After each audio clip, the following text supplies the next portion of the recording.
Injuries, they can be a right pain in the arse. Sometimes, literally. For example, I'm injured right now and I take my prehab very seriously. I try and avoid injury at all costs, but sometimes it's unavoidable. There are just things that go wrong, maybe a muscle imbalance or a problem with alignment, and a muscle gets overused, leading to injury.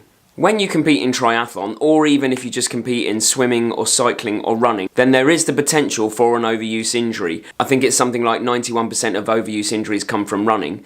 But when you do pick up an injury, what most people will tell you is to RICE it, which is rest, ice, compression, elevation. And that's not bad advice, however, that's too ambiguous. In my opinion, that still leaves you completely in the dark about exactly how to do it. So, in this tutorial, we're going to drill down into how you rest, ice, compress and elevate to get the absolute best out of your injury rehabilitation and get you back up and out there as quickly as possible, because I have 4 weeks of the London Marathon and I am absolutely desperate to run, so I'll be going through this with you.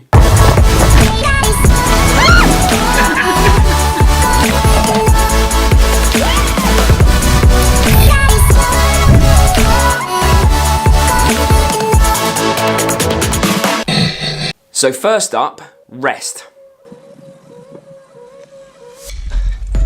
Rest doesn't necessarily mean rest as in do nothing, although that is an option. It's what I would call the easy option.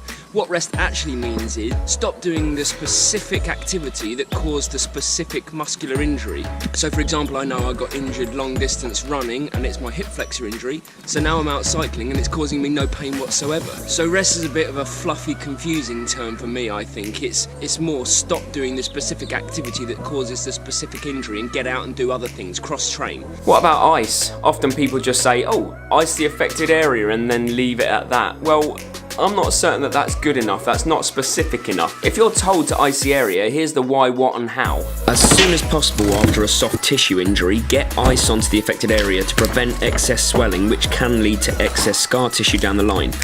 Ice for about 15 minutes every 1 to 2 hours depending on severity of injury, and only for about 5 to 7 days. Don't alternate hot and cold, that's crucial. In the short term, you only want to reduce swelling for the first 0 to 5 days.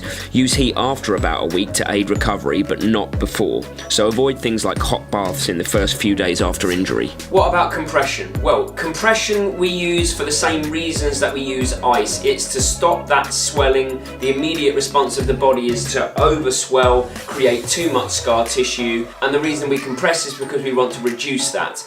So the ways that you can compress are the good old-fashioned tubey grip, like this. There you go, just protecting my knee there. Or you can use compression socks, like these. Or you could use a calf guard, like this. I can only show you one because I lost one somewhere down the line back in the past. Or you can even go the whole hog and invest in a couple of these,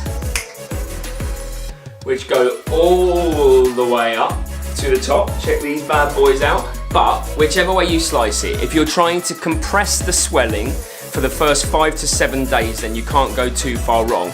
After that, it becomes the remodeling stage and reducing the swelling isn't as necessary, but the first 5 to 7 days, absolutely crucial. And finally, you've got elevation, which is get that injured muscle elevated, because that again reduces swelling, it improves blood flow, venous return, getting the waste products away from the injured area and bringing fresh blood and nutrients to the area, which is why you want to elevate. So there you have it, RICE, rest, ice, compression and elevation, what it actually means and how you specifically do it. Make no mistake, RICE is an acute injury rehabilitation method. It is for the first 5 to 7 days. It's there to reduce swelling and it's there to promote the initial healing. But after that, you've got to start thinking about what caused this injury in the first place. Usually with overuse injuries, it's some kind of muscle misalignment, muscle imbalance. That's the key there. If you don't want to get injured, the same injury again, you need to start looking at how you got injured, trying to prevent it. So something like a gait analysis with running, or going to a physiotherapist to try and work out where your muscles are strong or weak, what's causing these injuries. That's the key here for the next stage. It's called the remodeling stage. Anyway, I hope that this has helped you. I hope that if you are injured, you've been able to implement some of this to try and speed up your recovery. If it has brought you value, consider subscribing, drop me a comment, let me know anything that's worked for you, and like the video because it genuinely does help. Now I've got about 4 weeks to get through my injury so that I can run the London Marathon, so wish me luck and I'll see you Sunday.